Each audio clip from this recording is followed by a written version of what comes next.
Hello and welcome to another video from War Secrets. Today's video features yet another one of the legendary fighters of the Second World War. It had such a fearsome reputation that it was nicknamed Whispering Death by its enemies. So without further ado, let's get into details.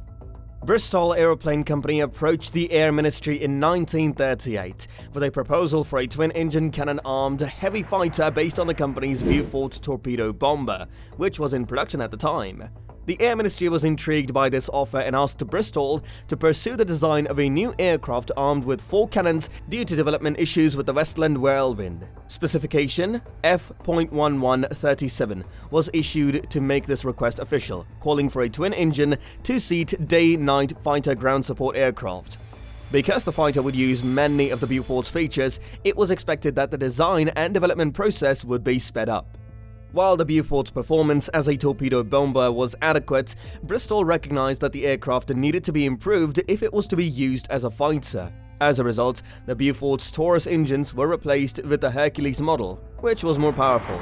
The aft fuselage section, control surfaces, wings and landing gear of the Beaufort were kept, but the forward fuselage was heavily redesigned. The Hercules engine had to be mounted on longer, more flexible struts, which shifted the plane's center of gravity. The forward fuselage was shortened to address this issue. The bomb bay and the bombardier's seat on the Beaufort were both removed, making this a simple fix. The twin-engine heavy fighter had a 2-person crew and was equipped with a powerful armament of 4 20mm Hispano cannons under the nose and 6 7.7mm machine guns in the wings. When compared to many other fighters of the war, this armament was fairly potent. The cockpit, avionics, and other mission-critical components were housed in the streamlined fuselage, which was sandwiched between the radial piston engines, which were mounted on the leading edges of the wings and drove 3-bladed propellers, with a single rudder and low-set horizontal planes. The tail unit was very traditional. Beaufighters were delivered in time for September 1940, though most lacked the machine gun wing armament that they were supposed to have. Nonetheless, the 4 cannons were more than enough to deal with any enemy bomber of the day, and they could also be used for ground attack strafing.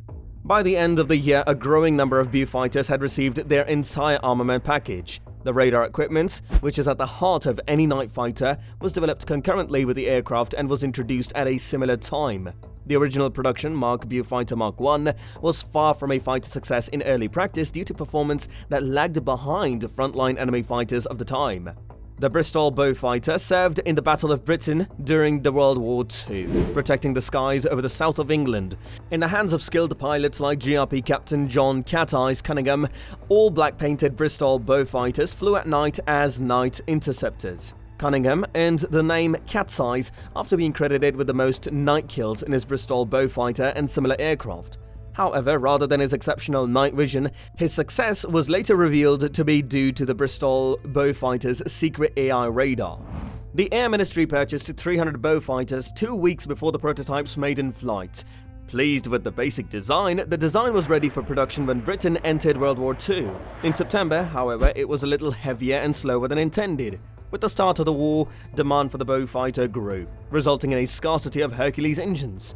As a result, tests to equip the aircraft with the Rolls-Royce Merlin commenced in February 1940.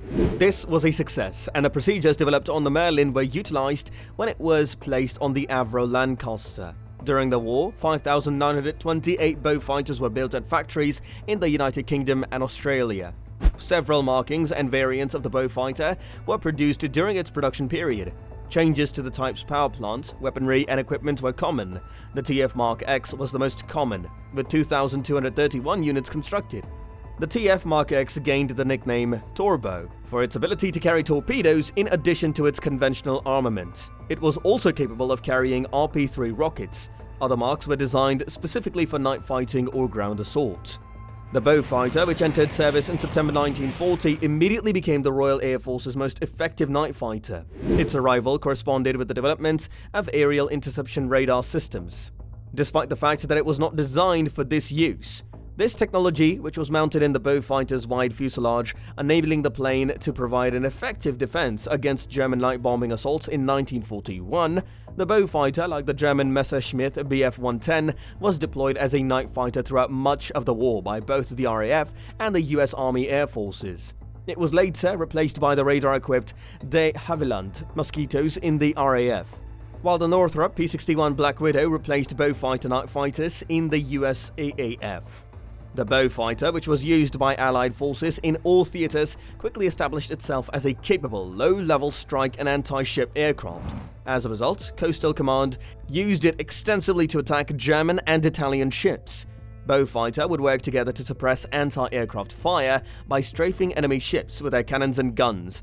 While torpedo-equipped aircraft would hit from low altitude, the aircraft served in a similar capacity in the Pacific, where they were instrumental in the Battle of Bismarck Sea in March 1943, flying with the American A-2 Bostons and B-52 Michelles. The Beaufighter, which was known for its toughness and dependability, was used by Allied forces until the end of the war. The Bristol Beaufighter became a national battle hero for the British after performing well throughout the Key Battle of Britain and numerous other wars throughout World War II. It was used in for a long time during the Cold War, years that followed, and it wasn't taken out of service until 1960. Canada, the Dominican Republic, Israel, New Zealand, Norway, Poland, Portugal, South Africa, Turkey, and the United States were among the other operators. During the war, the Beaufighter was one of the best aircraft designs to emerge from the Bristol Company, and it was used on every major front. It was a very capable bomber interceptor, and it was used as such whenever possible. Greenhorn pilots found handling difficult, but maneuverability was deemed good for the aircraft's size.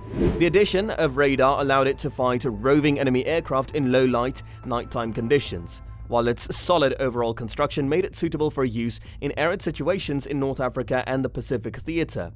With greater experience behind the controls, the Beaufighter eventually evolved into an efficient night fighting platform for the RAF, until the legendary de Havilland DH-98 Mosquito twin-engine fighter took over the job. The Beaufighter was a useful anti-ship platform when equipped with torpedoes, and it served both the RAF and Coastal Command well during the war. During the middle of 1943, the Americans acquired a stock of Beaufighters and began flying them over the Mediterranean. These aircraft were in service until the end of 1944, when they were replaced by the domestic Northrop P-61 Black Widow night fighter.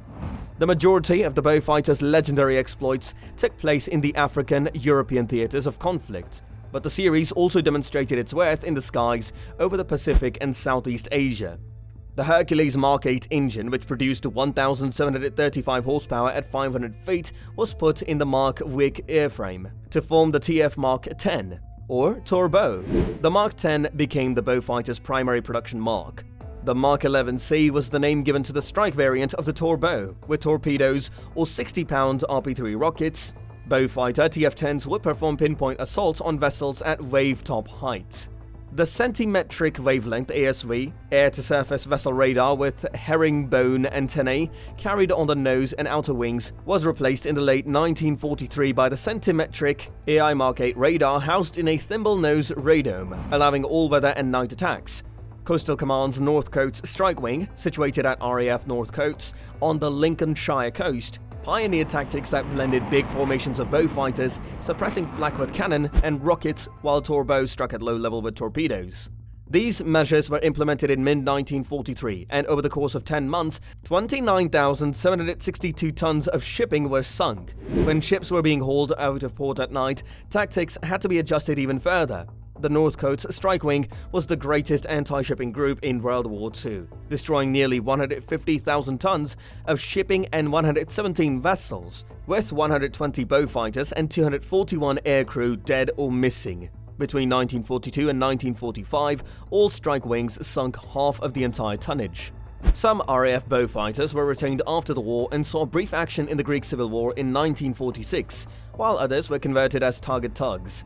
The last RAF aircraft was retired in 1960. This brings today's video to an end. We hope you liked it. If so, please subscribe to War Secrets and press the bell icon to receive the latest notifications for our future videos. Ciao.